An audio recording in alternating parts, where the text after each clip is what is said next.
Today we're talking to Nudgee Old Boy Pete Murray, who since leaving school has gone on to become one of Australia's most awarded and celebrated musicians. He's got 17 ARIA nominations, including Best Single and multiple Album of the Year nominations.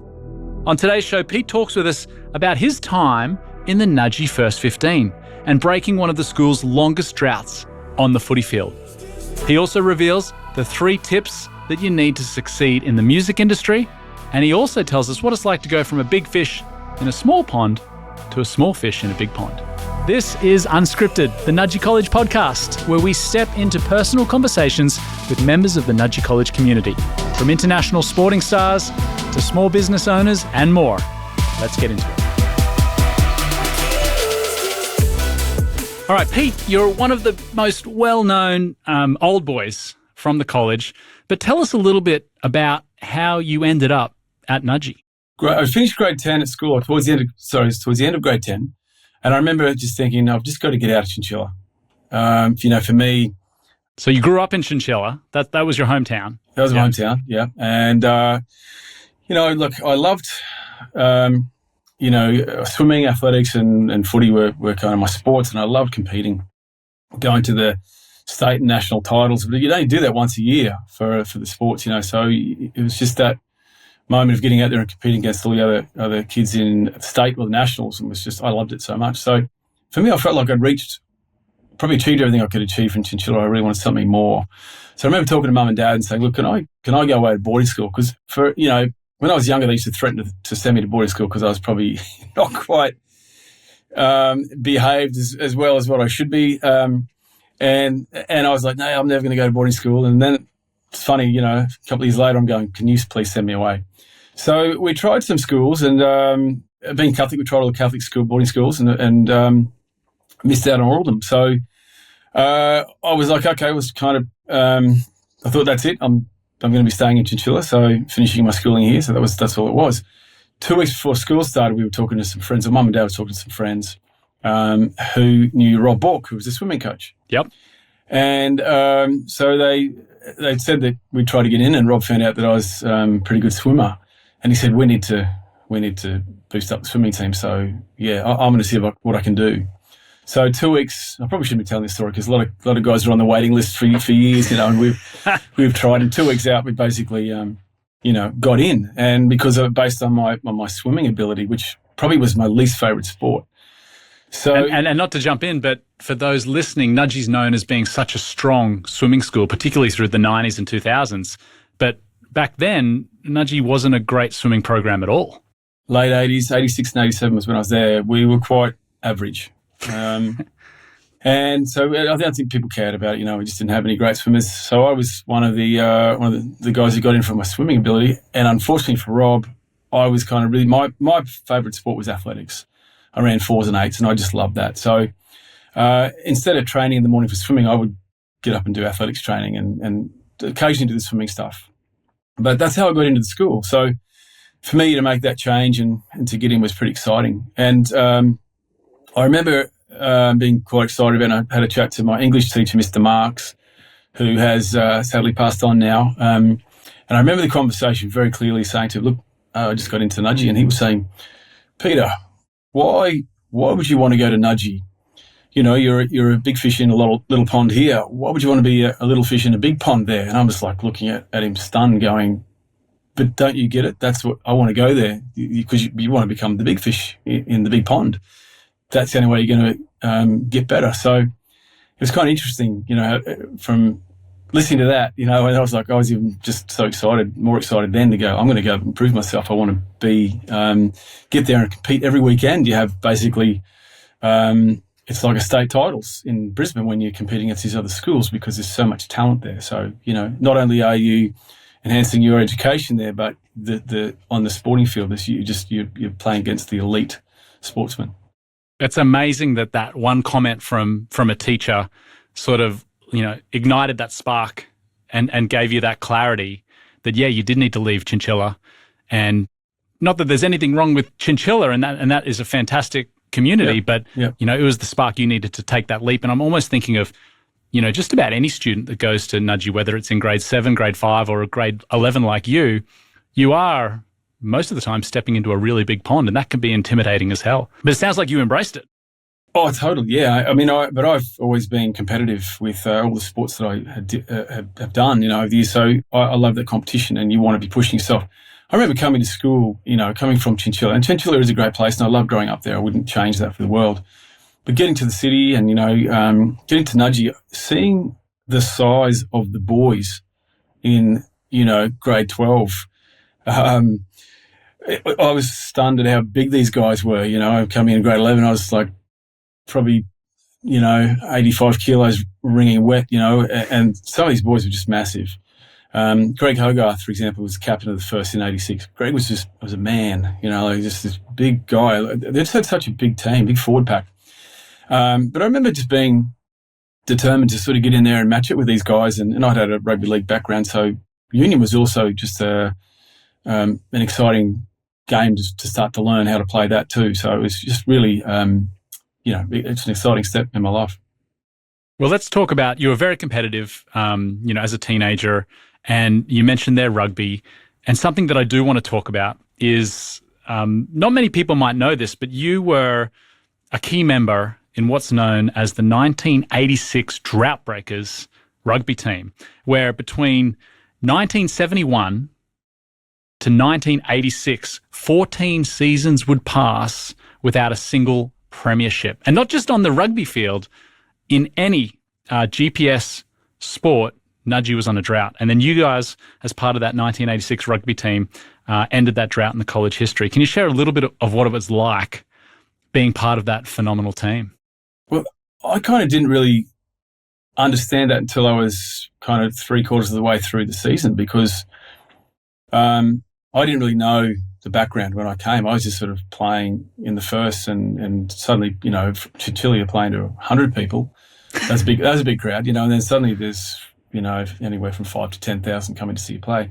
Amazing. So that was all exciting to me. But when we got closer towards the end of the season, we were actually a chance of winning. That's when everyone started to talk about, can we do this? Because it's been such a long time, and I didn't actually realise. And then we had to play Ipswich Grammar in '86 to win the premiership, and we won the game, and it was a massive, big party. And I think that's when I really understood how big this achievement was from the team to win it after such a long time. And then the 71 guys, there was Paul McLean and Mark Lone, some legends in that team that went on to play for Australia. And so I was picking up this information as I was going into, through the season, because it just wasn't, I didn't know about it in the first place. Even, my knowledge of rugby wasn't that great either, coming from rugby league background and like rugby league town. So Paul McLean and Mark Lone, I started to understand how big legends these guys were, and they'd played for Nudgee as well. So it's like it all started to sort of fall into place.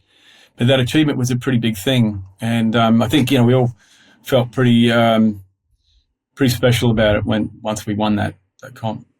Paint a picture for me. It's 1986. Take us there to the day. You said it was against Ipswich Grammar.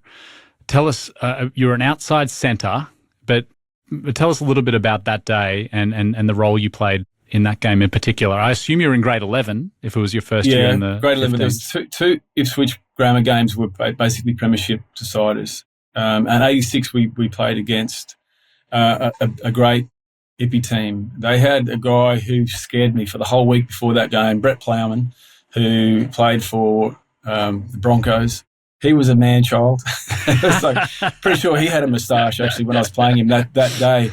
And I had this just because he was Australian schoolboys, he was just this big guy, and so we had a plan of just basically having a number of guys trying to tackle him as he was coming at you. But yeah, I was definitely very scared because I know I was marking him for that game. Yep. And I remember there was one occasion where I had him coming at me on my own. I thought, yeah, I've got him covered. I went down low to get him, and he used to just run with the ball, and he'd do this big plow. So he'd hit guys and lift them. And he hit me this day, and he just lifted me. I just left the ground, and then he started to run over the top of me. And I'm like, I eventually got hold of one leg, and it was just like this, running as he was just, I wasn't making any really I slowed him down a little bit until the other guys got to him. But it's the first time I'd sort of felt his impact of how big and dangerous he was as a player. But that the moment in that game that stands out to me was Bob Conway, who was the 5'8", and he was also another grade 11 player. And Bob did a field goal from halfway, which was incredible. Right on the, if you get the, I've got to try and find the footage of this, but right on the halfway line, he got it and just had a shot and put it through the sticks. That was probably the biggest moment in that game. Now, when I think of Pete Murray and I think of Nudgee, which a lot of people know your association with the school, a lot of people don't necessarily think of rugby. I think we've indulged, the listeners with stories of rugby, which Nudgee is very well known for. And I know there's a lot of listeners who would love to sit down and continue to unpack 1986 and 1987 and probably every year of rugby at the school. And you'd enjoy those stories too. But what you're very well known for around the world is obviously your music. And not many people would know, however, that when you were at school, you weren't a musician, were you? No, not at all. No, like that wasn't your passion back then. Like we talked about the rugby, but the music and your career didn't come till a little later. Well, music wasn't even on my radar. It was something that I picked up guitar when I was late. I think I was 21 or 22, very late in a musician's career, basically to sort of pick up a guitar and start. And by the time I recorded my first independent album, I was 30. Was there a band at Nudgee when you were there? Was there a music group, so to speak? That were playing in the band,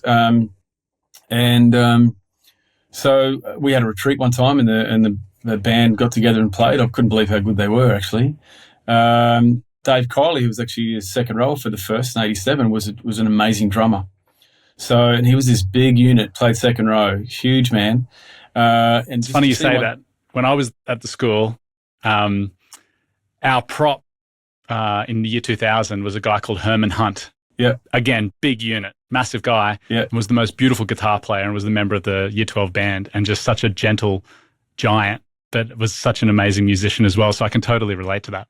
Yeah, I think music sort of became a little bit more popular after our years, and no one really had the interest in it other than kind of the guys who were kind of the nerdy guys, without offending anyone. They were kind of like the real super intelligent guys, and they were playing music and loved it, But everyone else just seemed to we missed it. We missed that whole thing. So I was lucky to fall into it, later in life, and how that worked for me. It was just it was luck, really. I was actually studying natural medicine at the time. I had a mate living with who was doing teaching, and he just came into my room one day and said, "You know what? I'm really excited. I'm going to go get a guitar lesson. I've always wanted to do this, and I'm going to go and do it." So I thought to myself, well, that actually sounds pretty cool. I've never thought about doing that, but I could do that. That'd be fun. So I went and had a couple of lessons, and he never did, but he got me started. And from that moment, I just had this thing that I was playing, trying to learn how to play this guitar, and I was like, this is incredible. What sort of passion I had from that, and really just sort of playing and learning covers at that stage. For me. So it was just kind of happened to flow into that. I went overseas after a while. I sort of came back and I played a bit of rugby for a while, and I injured my knee. I was a chance at one stage of getting into the Australian sevens side because I was fit from running fours and eights, and I came back and played sevens for a couple of seasons, and I was a chance making the Aussie sevens team for Hong Kong, but I injured my knee. That's another funny story. I'll get to that in a second. But I basically just went overseas after that and taught myself off, learned off buskers and more music as I meant over there. By the time I came back from overseas, I was actually sort of really getting into writing. But how that started too, I was living in a 2-bedroom apartment with 19 other Aussies when we were backpacking over there. And one of my good mates was Angus McDonald, who is in a band, Sneaky Sound System. Yep. So Angus and I have been mates for a long time from rugby days at Brothers. And one night there, he was playing his original songs and I'd be playing a cover, and he'd play an original, I'd play a cover. And one of the girls there said, "Look, play one of your songs you've written." And I said, I don't write songs. And she's like, "Why not?" I said, I don't know. I don't do it. And she said, "Well, you should start." And I was like, "Okay, well, I will." And that's really only how I started to write songs. By the time I came back from overseas home, I was like really just into the whole songwriting thing, and that's where it all sort of kicked off.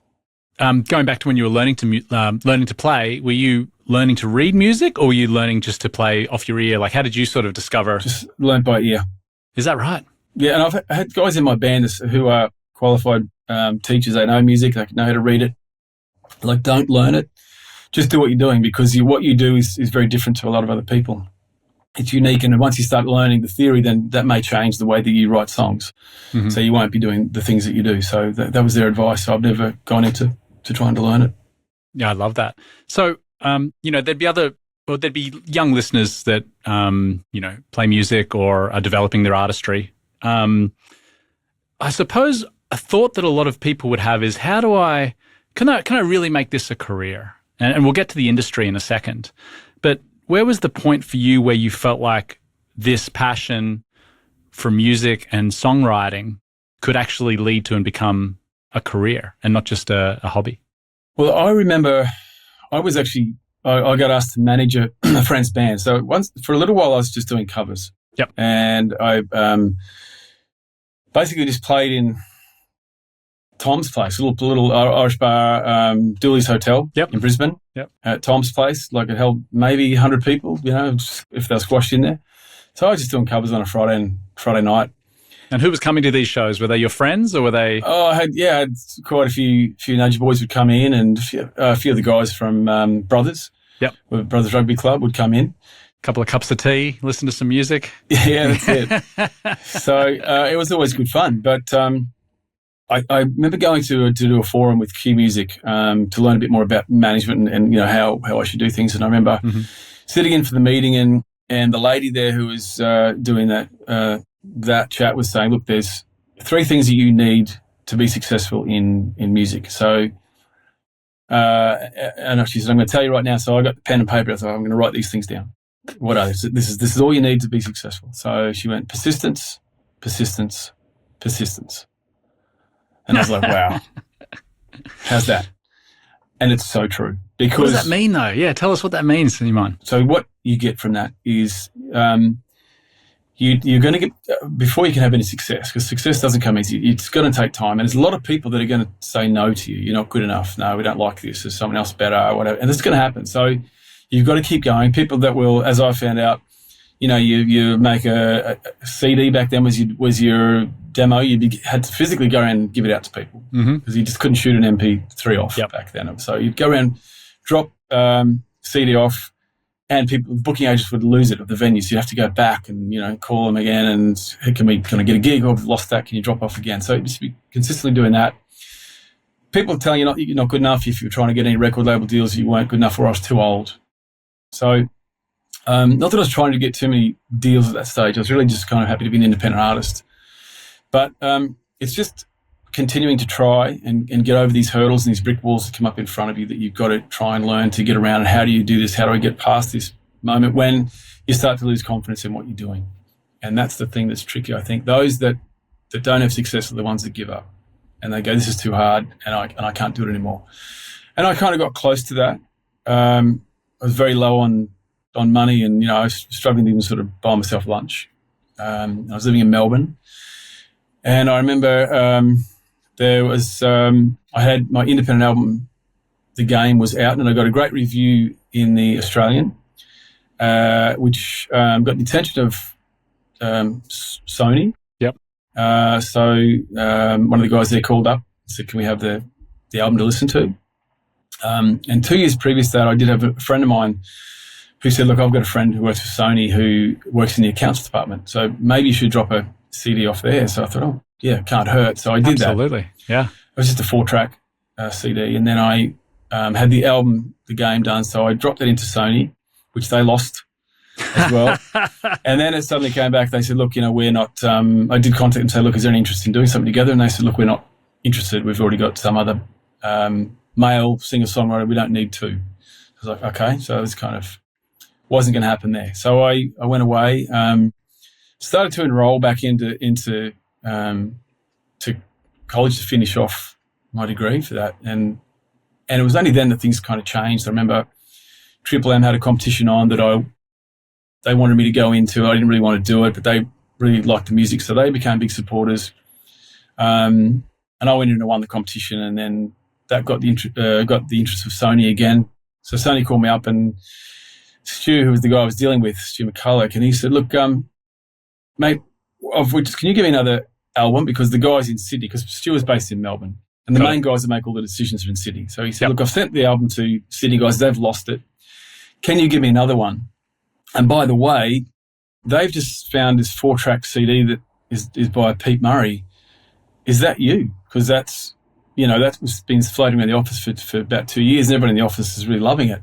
And it's made its way up to the A&R department, which is the guys who make the decision on who joins the record label or who doesn't. Totally. So is this kind of timing? Everything just worked and lined up. The stars aligned, I guess, and these guys had this 4-track EP, which they loved. Then they wanted to get the album. And it was just sort of worked out that everything lined up at the time, and Sony were then interested. They got me to come up and play a showcase for Dennis Hanlon, who was the boss there, who was a Terrace boy, by the way. Mm-hmm. And then I did the show, and it was a great show, and I ended up getting signed to that, and then sort of the rest was history after that. That's fantastic. And when you got signed by Sony, how did that feel at the time? Was that a big milestone for you, or was it really just one of the steps on that path that you were taking? Like, how important was that signing? Because, I picture in my mind, you're slugging around these CDs, you're working on your own music, you're getting no's constantly. And I think a lot of people can relate to that. I mean, in my own industry, I remember walking around CDs with demos and tapes to try and sell something. Yeah. But, you've been doing it in the music, and you were doing it, they say overnight success takes many years, but you were doing that, it sounds like, for a while. So what did that feel like? For sure. And music's probably, I think, the toughest business to try and crack, without a doubt. It's very hard. One, just to try and crack and have success, but then to try and have a career in is even harder. That's the tricky thing. But look, I think, once again, just getting that acknowledgement that they thought it was good enough, and I remember I was nervous. I went back and I thought, there's a deal in front of me. I was like, okay, I'm nervous about this because I've been independent and hear all these stories about the record labels and how things can go really pear-shaped and quite bad for you. So I was nervous about it, and I was also excited as well, and maybe a little bit relieved that I could get some help to try and see where this could go. So I just kind of thought to myself, look, these guys, if I can give them the best album I can give them, then they're going to take this as far as it can go. Probably further than what I could as an independent artist back then. So I did. I recorded the album Feeler, and the rest is history. That was just one of the biggest Australian albums of all time. And amazing. It just went crazy. And I remember sitting down early days with Sony, and they still didn't have the belief in what I was doing. Like, really, not on a large scale. They were like, okay, our goal is to sell 25,000 copies of Feeler.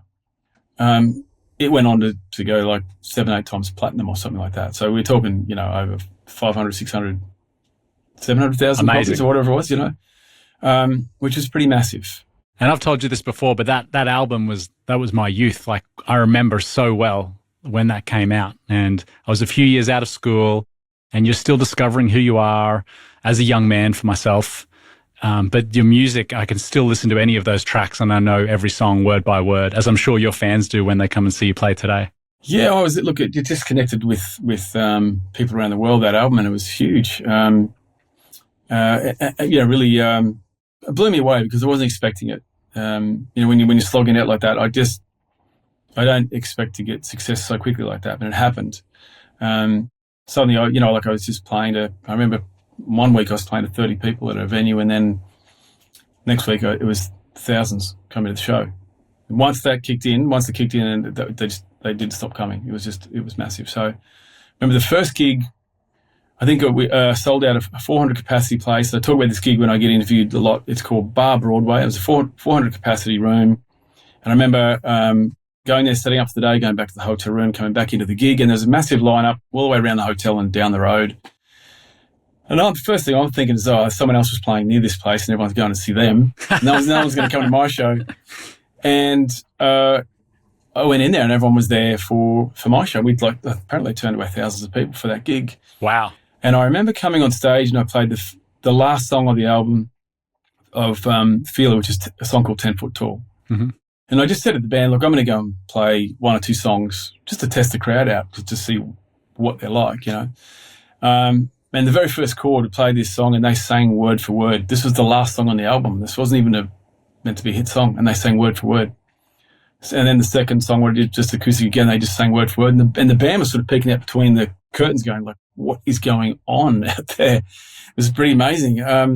So that was like the first sign of that show when that happened. And then it just, like I said, it just went straight up from there. It was just really like jumping in the deep end of the pool and learning how to swim and trying to sort of, remain cool when you're playing in front of, a lot of people and getting your confidence up. It was a pretty tricky time.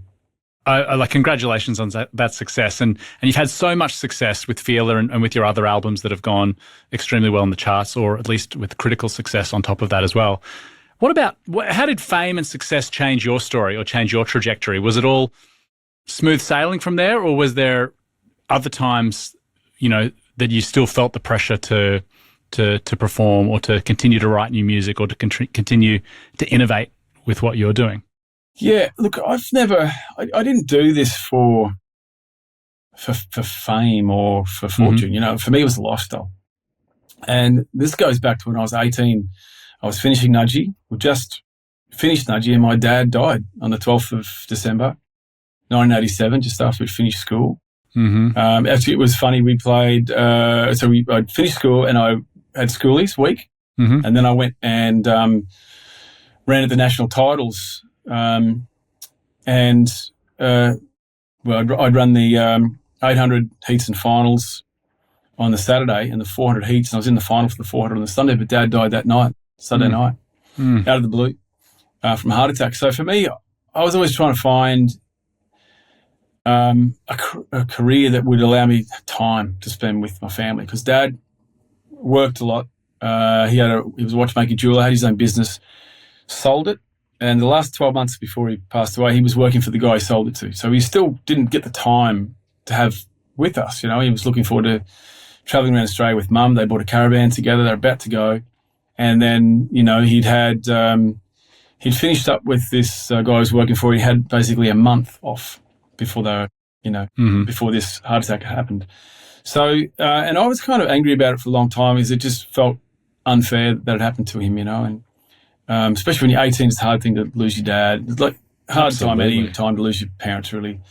I think 18 and losing your dad, you're kind of just starting to get to know them as a mate, not just a dad, So that was, he was taken from me then, and it was hard time, really hard time. And I struggled for a few years after that. But for me, music was always, like I said, it's about lifestyle. It's about traveling the world, getting paid for traveling the world, and having time to spend time with my kids.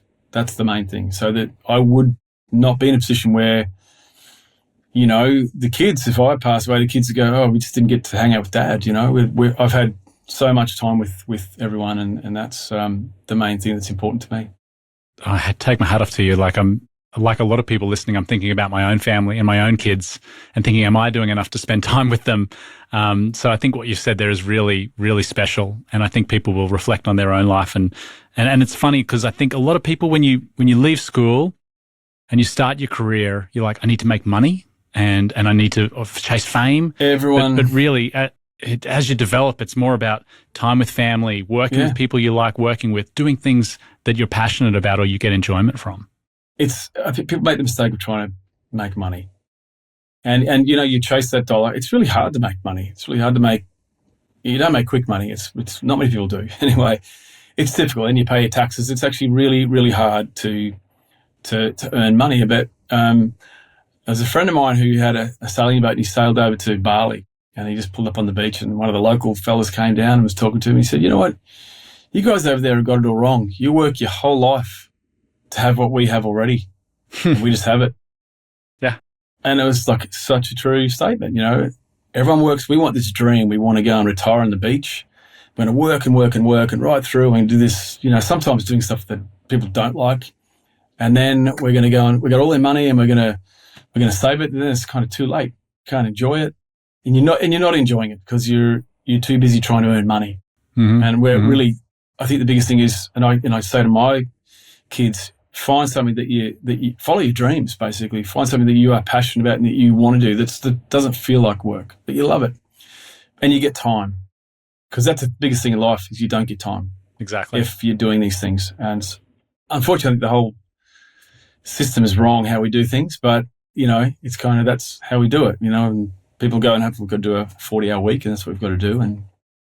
And we all know stories like, unfortunately for your old man, your dad, who worked their entire life, and then unfortunately, it's over. That's it. In an instant. So I want to go back to, you mentioned there, doing things you love, about passion, chasing your dreams. Yep. And if there is a listener or listeners out there that are interested in the music industry, and I mean, wow, it is one of the toughest industries to crack. It's one of the toughest industries to have a career in. And it's also an industry that is constantly changing, even in the last 20 years, 30 years that you've been involved in the music industry. What's your advice for young artists that are developing at the moment? You've really got to understand how the business works. That's the main thing. I think if you go into this and you don't understand how the business works, then you're going to get ripped off to a certain degree. It's just going to happen. People will take advantage of you because these guys know it. They know they just get acts that come through. Everyone has success. And look, to be honest, most acts that have success might have it and then they're gone again. Yep. It's very few. I think it's something like 2% of Aussie artists that have a career. Like it's really a small percentage of people that can actually do that. So I feel very lucky and very blessed that I have a career in this business, and I love it. It's great fun. I mean, it's a passion for me. I love being in the studio. I love playing live. So that for me is just I wouldn't want to do anything else. Great fun, and it gives me time with my family. But my biggest advice is understand how the business works. You need to understand that, and a lot more artists are becoming savvy these days on how the business works so that they don't get screwed over and they know what their worth is and how they should do things. And that's the biggest thing. And keeping up to date with how the change happens with music, because it happens very quickly and has since when I first started, to where it is now. The digital world, very different. So you just need to keep your finger on the pulse with how that works. You need probably a good manager that you can trust. Make sure your deals are good. So look, the old thing that used to happen years ago was a lot of managers would work off a gross figure. Yep. When you're touring, which is impossible to really earn money from, and that was just the standard. There is no standard in music. Any deal, there's no standard in music business for any deals. It's just, everyone sort of goes on. I guess it's like a precedence that they have in law. It's like, well, this is what we used to do, so we're going to stick to that. It's like, hey, sorry, it doesn't work like that anymore. Those old days, that's gone. So the artists are becoming a lot more savvy with how these things work, and that's my biggest advice: is just really understand the business, understand what your value is, what you want to get out of it, and how much you want to give away to get where you want to be. That's the thing. Yeah, interesting. What you give away is and we could spend 3 hours talking about that. But, when you think of, record sales and how that's changed, we think of streaming and how that's impacting the music industry, particularly in Australia. Yep. And then obviously the touring industry is what it is. So there's a lot to unpack there. Pete, it's been a thrill to have you on the podcast. We're really grateful for your time. Tell us a little bit about what's coming up for you. What's in the horizon? I know you're independent again, correct? Yeah, and you're working on new music? Yeah, well, I've had 20 years with the major label, SONY. So I still have a great relationship with those guys. But for me, that term is over. And now I'm fully independent, which is good. These days, it's good. You can be independent. You've got a lot more at your fingertips these days. You don't need that the record label to do all these things for you, unless you've got no money, and then you do need them. But then as I mentioned before, what are you prepared to give away? Yep. Because that comes at a cost. So there's things I think independently now. I guess what I learned, with SONY is that all the recordings that I did, Feeler and the other albums that I recorded, the big ones, I don't own them. Mm-hmm. SONY own, and this is where you understand the business. SONY owns the master copy, and the master copy is the recording of that. Yep. And I own the publishing. So it's basically how you earn money is 50% of the master, 50% publishing. So I own the songwriting as the publishing. So, but the master, I get a smaller percentage of that. So for me now, I've just actually re-recorded a lot of my back catalogue. So we'll be releasing that soon. I've got a new album coming out now. The first single's off that. It's been out for about just over a month, I think. So this album will come out and we'll be releasing singles over the next year. I think the album is due to be released in October. And then after that, I've got I'm just calling them the revamped versions of new versions of the old versions, so that now I own those masters. And I own those Fantastic. copies. So all the money that it's earned from that will go to my family and my future family the day that I pass away. So, that's, once again, it's this business side of things that you need to understand how everything works. I love that. There's so many great lessons there. It doesn't matter what industry you're in. It's one is learning how to thrive in it, and then also understanding how the business works of it.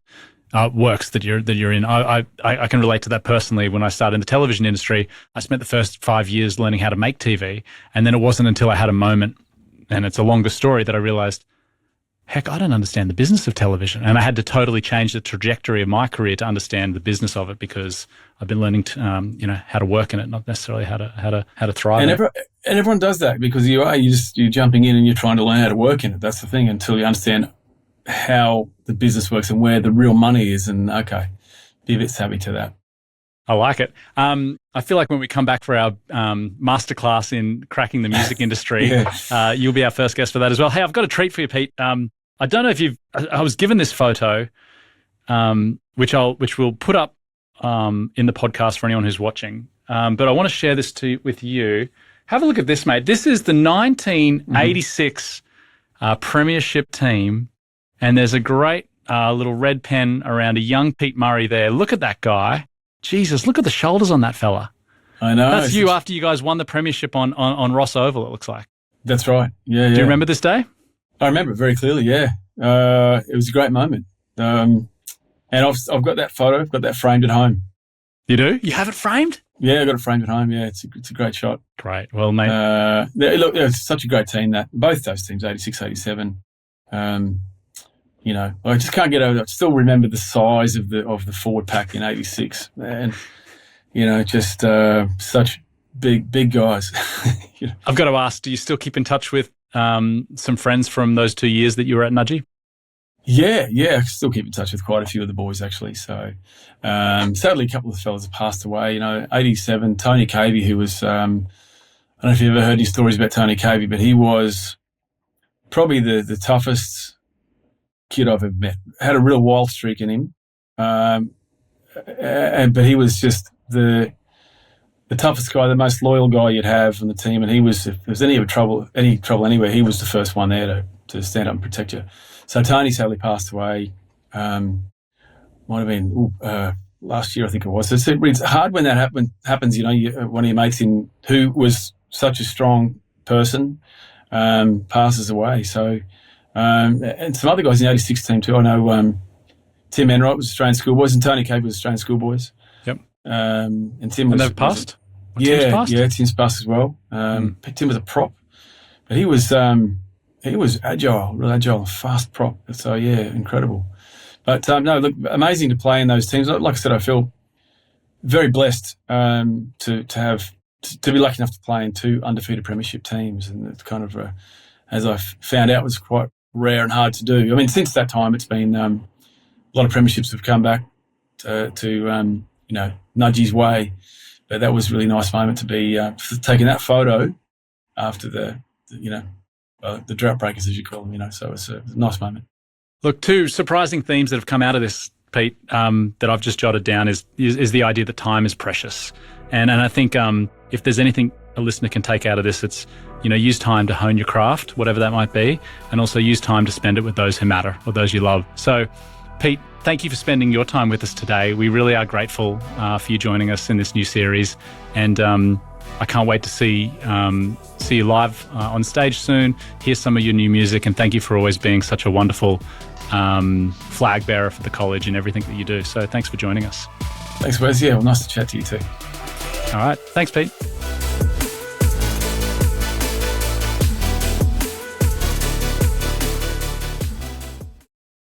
We acknowledge the Turrbal First Nations people of the land and waterways in which this podcast is being recorded, and on where we call Nudgee home.